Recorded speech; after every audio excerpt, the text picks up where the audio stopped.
Hello students आज हम continue करेंगे हमारे दूसरे यूनिट्स एंड मेजरमेंट में जो हमारा सेक्शन था डायमेंशंस ऑफ फिजिकल क्वांटिटीज, उसी को हम कंटिन्यू करेंगे और हम देखेंगे आज उसके यूजेस ऑफ डायमेंशंस। ये जो डायमेंशनल एनालिसिस करते हैं, हम किसी भी फिजिकल क्वांटिटी के डायमेंशंस फाइंड आउट करते हैं। उन डायमेंशंस का क्या फ़ायदा है, क्यों हम डायमेंशंस में किसी फिजिकल क्वांटिटी को रिप्रेजेंट करते हैं। तो उन डायमेंशंस के यूजेस देखने से पहले हमें एक प्रिंसिपल याद रखना है, प्रिंसिपल ऑफ होमोजेनिटी।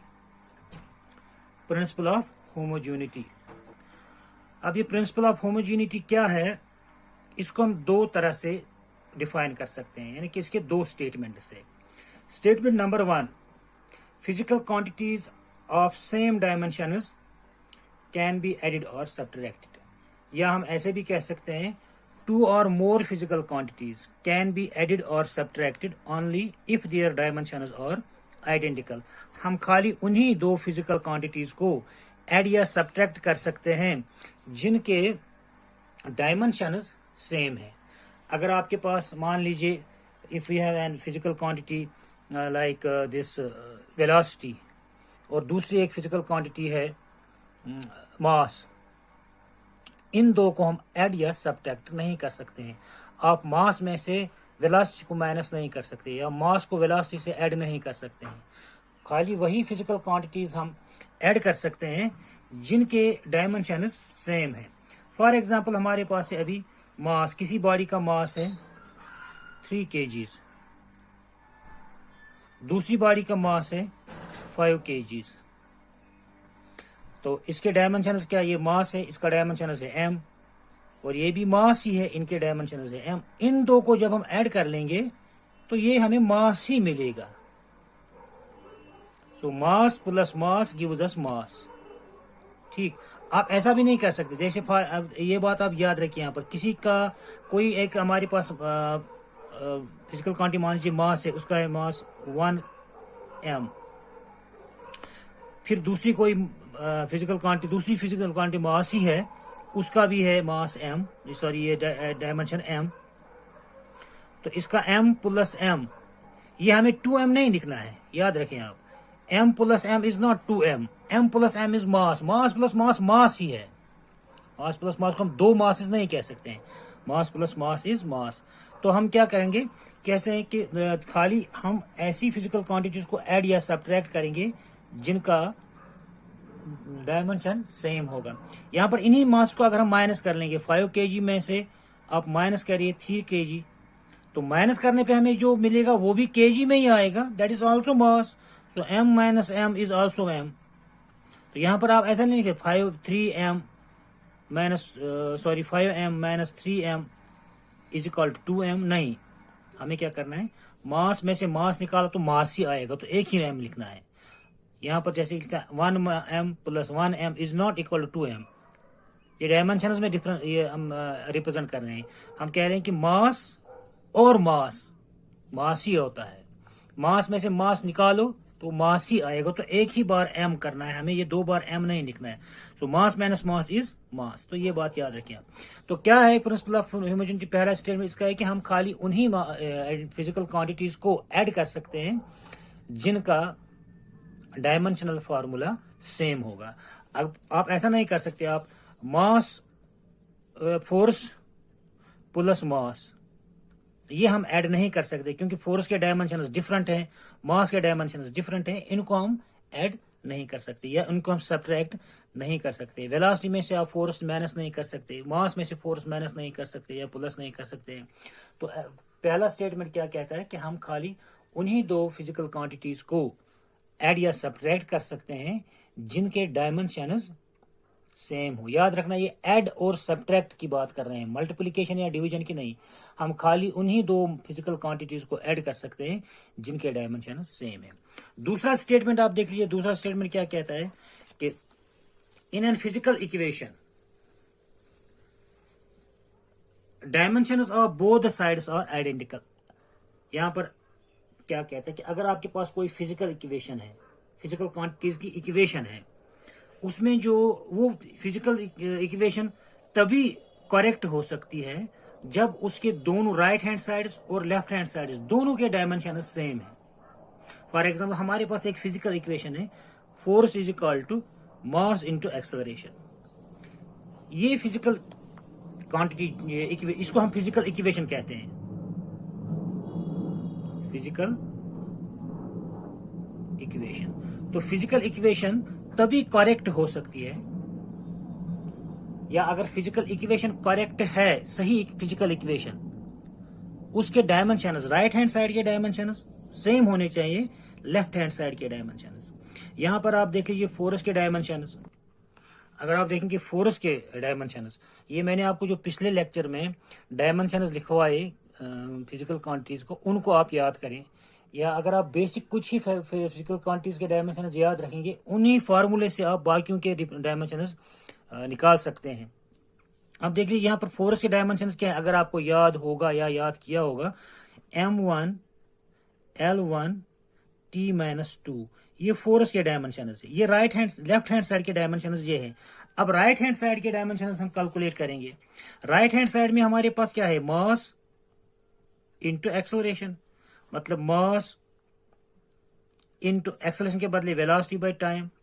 अब देखिए मास के डायमेंशंस हो गए m, अब वेलोसिटी के डायमेंशंस m0 या हाँ L1 T-1 divide by T-1 divide T1, तो ये बन जाएगा हमारा M0 L1 T-2, ये 2 भी ऊपर आ गया। तो एक्सेलरेशन के हमारे डायमेंशन है M0 L1 T-2, मास के डायमेंशन है m, तो इनको दोनों को जब देखिए मिलाएंगे तो हमें नहीं मिलेगा M1 M0 हो गया M1, फिर L1, फिर T-2। अब देखिए राइट हैंड साइड के डायमेंशन क्या है, M1 L1 T-2। Right hand side जो फोर्स था उसका भी डायमेंशन यही है। तो ये फिजिकल इक्वेशन को हम कहेंगे कि ये करेक्ट फिजिकल इक्वेशन है, क्योंकि प्रिंसिपल ऑफ होमोजेनिटी ये कहता है कि फिजिकल इक्वेशन तभी करेक्ट हो सकती है जब उसके राइट हैंड साइड के डायमेंशंस लेफ्ट हैंड साइड के डायमेंशंस के बराबर है। तो अगर आपके पास कोई, मान लीजिए आपके पास एक फिजिकल इक्वेशन कोई भी ऐसे ही देता है, work done is equal to mass into acceleration, mass into acceleration, क्या ये इक्वेशन सही है? हमें मान लो पता नहीं है ये इक्वेशन सही है। तो अगर हम इसका डायमेंशंस देखेंगे राइट हैंड साइड के, फिर देखेंगे लेफ्ट हैंड साइड के डायमेंशंस, तो ये दोनों सेम आने चाहिए। अगर सेम है तब ये फिजिकल इक्वेशन सही है, अगर सेम नहीं है ये इनके दोनों के डायमेंशंस, दोनों साइड्स के डायमेंशंस, तो ये फिजिकल इक्वेशन सही नहीं है। तो ये है प्रिंसिपल ऑफ होमोजेनिटी। इसी प्रिंसिपल ऑफ होमोजेनिटी के स्टेटमेंट्स के आधार पर, इन्हीं की बेसिस पर हम बहुत सारी यूजेस ऑफ डायमेंशनल एनालिसिस कर सकते हैं। तो कितने यूजेस हैं, हम जरा इनको देखते हैं कि हम इन डायमेंशनल एनालिसिस को कहां कहां पर यूज कर सकते हैं on the basis of this principle of homogeneity. पहला यूज है इसका, to check the correctness of an physical equation. किसी भी फिजिकल इक्वेशन की करेक्टनेस को चेक करने के लिए हम ये डायमेंशनल एनालिसिस का और प्रिंसिपल ऑफ होमोजेनिटी का इस्तेमाल कर सकते हैं। तो अभी हम आपको एक एग्जाम्पल के तौर पर सिखाएंगे। फॉर एग्जाम्पल हमारे पास है example, check whether the equation is correct or not। ये हमें इक्वेशन क्या है, हमारे पास इक्वेशन है, चलो कोई भी एक इक्वेशन ले लीजिए आप, जो आपने 9th में पढ़ा होगा, s is equal to u t plus 1/2 of a t square, s is equal to u t plus 1/2 of a t square. ये सब चीज करने के लिए आपको डायमेंशंस याद होने चाहिए। यहां पर s क्या है, डिस्प्लेसमेंट, डिस्प्लेस का मतलब होगा लेंथ, u क्या है वेलोसिटी, t क्या है टाइम, ये वन हाफ हो गया कांस्टेंट। अब याद रखिए यहाँ पर कांस्टेंट जो है ये न्यू खास पर्टिकुलर ये न्यूमेरिकल्स इनके डायमेंशंस नहीं होते। पिछले लेक्चर मैंने आपको बताया कि हमारे पास दो तरह के कांस्टेंट्स होते हैं। कुछ कांस्टेंट्स जिनके डायमेंशंस होते हैं उनको कहते हैं हम डायमेंशनल कांस्टेंट्स। जैसे आपके पास है G, capital G, universal gravitational constant, उसके डायमेंशंस है तो हम उसको कहेंगे डायमेंशनल कांस्टेंट। प्लैंक्स कांस्टेंट है एक और, उसके डायमेंशंस है, उसको हम कहेंगे डायमेंशनल कांस्टेंट्स। कुछ कांस्टेंट्स ऐसे हैं जिनके हमारे पास डायमेंशंस नहीं होते हैं। जैसे आप पाई आमतौर पर इस्तेमाल करते हो, पाई का कोई डायमेंशन नहीं है, उसका एक न्यूमेरिकल वैल्यू है, तो उसको कहेंगे हम डायमेंशन लेस कांस्टेंट। तो ये जो कांस्टेंट है यहाँ पर ये न्यूमेरिकल वैल्यू ये कांस्टेंट है, इसका कोई यूनिट ये डायमेंशन नहीं होता है। अच्छा, अब ये एक्सेलरेशन है और ये फिर एक बार time. Let us check whether the dimension this equation s is called ut plus 1/2 at square, क्या ये सही है कि नहीं है। तो क्या करेंगे हमको देखना है प्रिंसिपल ऑफ होमोजेनिटी का इस्तेमाल करके राइट हैंड साइड के जो लेफ्ट हैंड साइड के डायमेंशंस है क्या वो राइट हैंड साइड के डायमेंशंस के बराबर है। तो सबसे पहले लिखेंगे हर एक फिजिकल क्वांटिटी जो इसमें दी हुई है, जैसे s है, डिस्प्लेसमेंट u है, t है, एक्सेलरेशन है, इन सब के डायमेंशंस अलग अलग लिखेंगे। हम लिखेंगे यहाँ पर डायमेंशंस ऑफ s क्या है, s तो लेंथ है, डिस्प्लेसमेंट है, तो इसको हो गया डिस्प्लेसमेंट का डायमेंशन है खाली l, इसमें खाली ये एक लेंथ है, तो इसमें मास है ही नहीं, इसमें टाइम है ही नहीं, तो हम इसको लिखेंगे मास कितने टाइम्स 0, लेंथ है 1 टाइम्स, ये s है 1 टाइम्स हो गया, तो t इसमें है ही नहीं, तो t 0 टाइम्स। ये देखिए मैंने तमाम इन फिजिकल क्वांटिटीज के डायमेंशन लिखे। Dimension of s is equal to m0 l 1 times है, क्योंकि एक डायमेंशन लेंथ है तो लेंथ ही एक ही बार है तो एक ही बार आएगा, तो t 0 इसमें t है ही नहीं है। u अब देखिए दूसरा हमारी क्वांटिटी है, इट इज वेलोसिटी। वेलोसिटी का डायमेंशन अगर आपको याद होगा इट इज इक्वल टू, इसमें m आता ही नहीं है। आपको पता है कि वेलोसिटी किसके बराबर होता है, velocity is equal to distance by time. Distance हो गया लेंथ, टाइम हो गया t, तो इसका है l 1 टाइम्स l, फिर ये t ऊपर आ जाएगा, ये नीचे 1 टाइम्स ऊपर आने पर -1 टाइम्स आएगा। m इसमें है ही नहीं तो हम इसको लिखेंगे m0 टाइम्स। तो वेलोसिटी के डायमेंशंस क्या है m0 l1 और t रेज़ पावर -1। इसी तरह से टाइम तो सिंपल एक बेसिक फिजिकल क्वांटिटी है, उसके साथ कोई दूसरी फिजिकल क्वांटिटी है ही नहीं, तो उसमें m0 है, l0 है और t 1 टाइम्स है, t1। अब एक्सेलरेशन किसके बराबर होता है, वेलोसिटी बाय टाइम। वेलोसिटी का डायमेंशन अभी आपने देखा m0 l1 t-1 और डिवाइड बाय ये टाइम, तो ये 1 जब ऊपर आ जाएगा ये बन जाएगा t-2, ऊपर आके बाद ये -1 और ये -1 हो गया -2, m0 l1 t-2। अब देख लीजिए, हाँ एक्सेलरेशन के डायमेंशंस क्या आ गए, m0 l1 t-2, m0 l1 t-2। अब लिखेंगे हम राइट हैंड साइड के क्या डायमेंशंस है, लिखेंगे dimensions of left hand side. पहले लिखेंगे लेफ्ट हैंड साइड क्या है s का डायमेंशन खाली m0 l1 t-0, तो dimension of left hand side. अब ये इक्वेशन तभी करेक्ट होगी जब इसके भी यही डायमेंशन, राइट साइड में भी डायमेंशन यही डायमेंशन आएंगे। तो dimension of right hand side,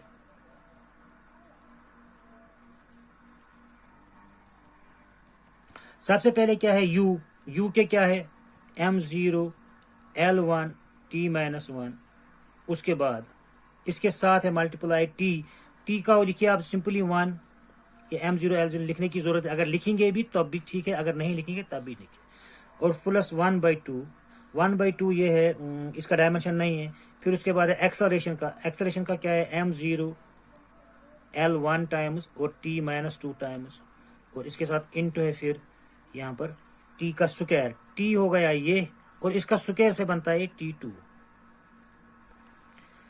अब देखिए क्या बन गया ये m0 l1।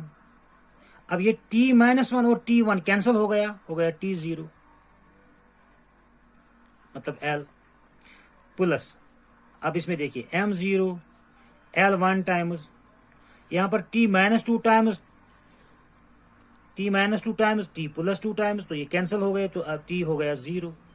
तो ये डायमेंशन क्या हो गया, m0, यहाँ पर भी l1 है, यहाँ पर भी l1 है, तो m0 l1 t0, m0 l1 t0, मतलब कि इसके डायमेंशन है खाली लेंथ के।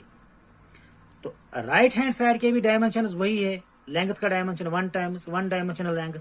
तो लेफ्ट हैंड साइड के भी डायमेंशन है 1 times length, m0 l1 t0, right hand side के m0 l1 t0.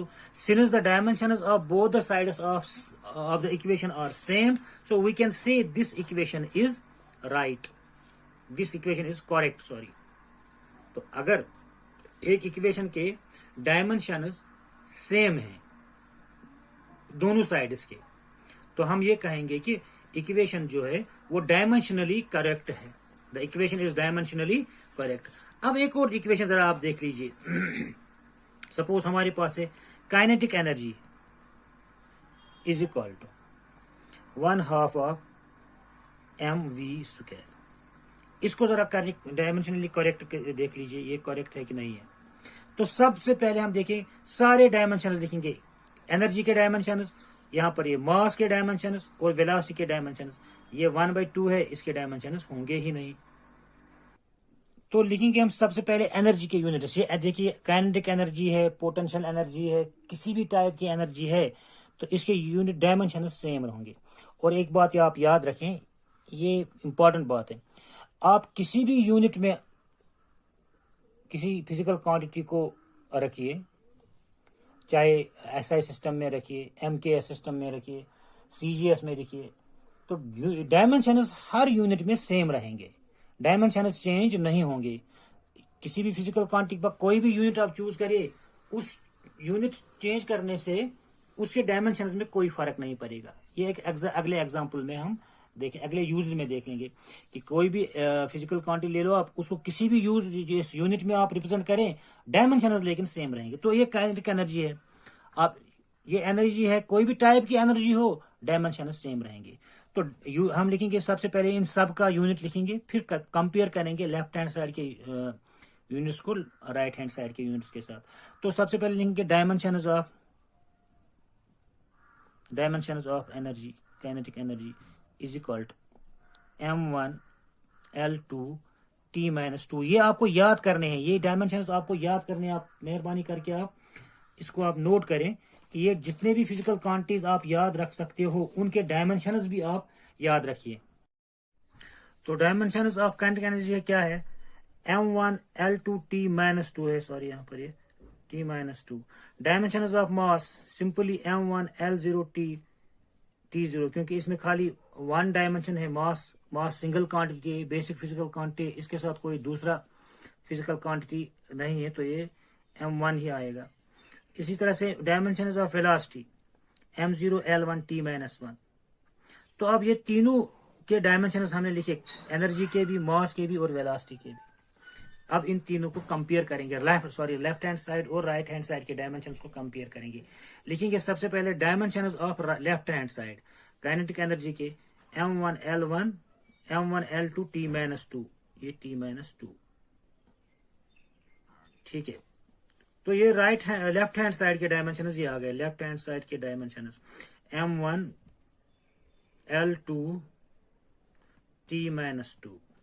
अब जरा देखते हैं राइट हैंड साइड के डायमेंशंस क्या है। राइट हैंड साइड में आपके पास मास है, तो हो गया m1, और इसमें लेंथ और टाइम नहीं है, तो m1 l0 t0। उसके बाद है v का क्या है, m1 l1 t-1 है, सॉरी t-1। फिर इस v के ऊपर स्क्वायर है, ये v के ऊपर है स्क्वायर, तो ये स्क्वायर इस सब पे पड़ेगा। तो ये होगा इस साइड का मास, ऐसे ही m1 l0 t0, और इस साइड में देखिए स्क्वायर के साथ क्या बन जाएगा, m0 0 × 2 हो गया 0, ऊपर का जो स्क्वायर है। फिर l1 के ऊपर भी एक स्क्वायर है, तो हो गया l2। अब यहां पर t-1 इंटू स्क्वायर, t-1 का whole square, t⁻⁻1 whole square, ये कितना बन जाएगा, t⁻⁻2। तो बन गया ये t⁻⁻²। तो टोटल क्या डायमेंशन बन गए, यहाँ पर m1 है, यहाँ पर m0 है, बेसिस सेम पावर्स ऐड हो गया, m1 ही आ गया। अब L0 इधर है तो इधर L2, तो L2 ही आ गया। अब यहाँ पर T0 है, यहाँ पर t-2 है, तो t-2 ही आ गया, t-2। अब राइट हैंड साइड के डायमेंशन ये है और लेफ्ट हैंड साइड के डायमेंशन भी बिल्कुल सेम है, m1 L2 t-2, यहाँ पर भी m1 L2 t-2। तो दोनों साइड्स के डायमेंशन आइडेंटिकल है, सेम है। तो हम यहाँ पर लिख सकते हैं dimensions of both sides are same, therefore this physical equation kinetic energy is equal to 1/2 mv², ये एक करेक्ट इक्वेशन है। तो इस तरह से अगर आपको किसी भी फिजिकल इक्वेशन को चेक करना है whether this equation is correct और नॉट, तो हम उनके दोनों साइड्स के डायमेंशंस को चेक कर लेंगे, क्या सेम है, क्या एक जैसे ही है। अगर आपको, चलिए हम यहाँ पर देखते हैं कि एक और एग्जांपल जिसमें हम देखेंगे कि इक्वेशन सही नहीं है, इक्वेशन डायमेंशनली करेक्ट नहीं है। फॉर एग्जांपल हमारे पास एक इक्वेशन है, चलिए हम एक इक्वेशन लिखते हैं, v² - u² is equal to 2a, या ऐसे लिखेंगे हम। हमारे पास है equation v² - u² is equal to 2as, ये एक इक्वेशन है, ये हमें पता है, पहले से ही पता है कि हमें ये इक्वेशन सही है। लेकिन अगर हम इसको इनकरेक्टली लिखेंगे ऐसे, v - u is equal to 2as, देखते हैं क्या इक्वेशन सही है कि नहीं है। अगर ये इक्वेशन सही होगी तो इसके डायमेंशन दोनों साइड्स के सेम रहेंगे, अगर नहीं है तो डायमेंशन सेम नहीं होंगे। तो यहां पर है u, इसके डायमेंशन क्या है, m0 L1 t-1। इस तरह से v भी वेलोसिटी है, u भी वेलोसिटी है, दोनों के डायमेंशन सेम है। अब 2 तो डायमेंशन लेस है, a के डायमेंशन क्या है, m0 L1 t-2, और ये s है, यहाँ पर s क्या है, डिस्प्लेसमेंट, इसका डायमेंशन क्या है, l, m0 L1 t-0, ये है डायमेंशन ऑफ s। इसके डायमेंशन ये, इसके भी डायमेंशन ये है, इसके भी डायमेंशन, इसके डायमेंशन ये और इसके dimension. Let us check the equation, दोनों साइड्स के डायमेंशन को क्या कर लेंगे हम, इक्वेट करेंगे। तो dimension of left hand side, dimension of v क्या है, m0 L1 t-1, माइनस कर लेंगे इसको, यही m0 L1 t-1। अब देखिए ये डायमेंशन है वेलोसिटी के, ये वेलोसिटी में से वेलोसिटी माइनस करो तो वहां पर वेलोसिटी आएगा। जैसे पहले ही मैंने आपको कहा कि अगर आप m - m लिखोगे वो m आएगा, वो 0 नहीं होगा, क्योंकि आप वेलोसिटी में से वेलोसिटी माइनस करोगे तो वहां पर वेलोसिटी आएगा। इसी तरह से अगर आप m + m कर लोगे, मास + मास, तो वो तो मास ही आएगा। आप यहाँ पर 2 मास हमें नहीं लिखना है। इसी तरह से वेलोसिटी में से वेलोसिटी माइनस कर लो तो वो वेलोसिटी आएगा, तो ये आएगा m0 L1 t-1। तो राइट लेफ्ट हैंड साइड के हमें डायमेंशन ये आ गए। अब राइट हैंड साइड के देखिए, यहाँ पर एक्सेलरेशन 2 है, 2 का कोई डायमेंशन नहीं, तो एक्सेलरेशन का देखेंगे। तो एक्सेलरेशन का डायमेंशन है m0 L1 t-2, उसके साथ मल्टीप्लाई है फिर डिस्प्लेसमेंट, डिस्प्लेसमेंट का है m0 L1 t-0। अब देखिए m0 m0 हो गया m0, L1 L1 हो गया L2, और t-2 और 0 हो गया t-2। अब देखिए राइट हैंड साइड के डायमेंशन से m0 L2 t-2, left hand side के m0 L1 t-1, तो डायमेंशन आइडेंटिकल नहीं है, सेम नहीं है। लेफ्ट हैंड साइड के डायमेंशन क्या है, m0 L1 t-1, right hand के क्या आ गए, m0 L2 t-2, तो दोनों साइड्स के डायमेंशन आइडेंटिकल नहीं है, तो हम ये कहेंगे कि this is not A correct equation, ये इक्वेशन करेक्ट नहीं है। जैसे हमें खुद भी पता था पहले से ही कि इस इक्वेशन को हम, ये जानी पहचानी इक्वेशन है, हमें 9th से ही पढ़ते आए हैं, v² - u² is equal 2as। तो क्या, तो ये इक्वेशन ऐसी होनी चाहिए, ऐसी होनी, ये इक्वेशन होनी चाहिए, ये वाली। ये इक्वेशन अगर होगी तो ये करेक्ट नहीं है, और डायमेंशन से हमें पता चला कि ये करेक्ट नहीं है। अब जरा ये स्क्वायर लगा के देखेंगे, तो इसके ऊपर स्क्वायर आएगा तो ये 2 बन जाएगा, ये -2 बन जाएगा। अब ये सेम हो गया। जब स्क्वायर लगाया दोनों को तो बन जाएगा m0l स्क्वायर t का -2 2, तो हो गया राइट हैंड साइड के, लेफ्ट हैंड साइड के ये। तो राइट हैंड साइड में भी यही है, तो जब स्क्वायर लगाया तब करेक्ट हो गई। तो जब हमने ये स्क्वायर के बगैर रखा था ये वाला, तो ये हमें पता चला डायमेंशन से कि इक्वेशन करेक्ट नहीं है। क्यों? क्योंकि यहाँ पर इसके डायमेंशन थे right hand left hand side में m0l1, यहाँ पर m0l2, यहाँ पर t-1, यहाँ पर t-2, तो डायमेंशन डिफरेंट है। तो that means this equation is incorrect dimensionally. तो जब ये इक्वेशन डायमेंशन सेम नहीं है तो इक्वेशन इनकरेक्ट होगी। तो डायमेंशन से हम क्या कर सकते हैं कि एक फिजिकल इक्वेशन को चेक कर सकते हैं कि whether this physical equation is correct और नॉट। तो अगर दोनों साइड्स के डायमेंशन करेक्ट है, सॉरी सेम है, आइडेंटिकल है, तब हम कहेंगे कि इक्वेशन करेक्ट है। अगर दोनों राइट हैंड साइड और लेफ्ट साइड के इक्वेशन में राइट हैंड साइड और लेफ्ट हैंड साइड के डायमेंशन सेम नहीं है तो इक्वेशन करेक्ट नहीं हो सकती है। बाकी एक दो यूज इसके जो हैं वो इंशाल्लाह अगले वीडियो में, तब तक के लिए गुड बाय।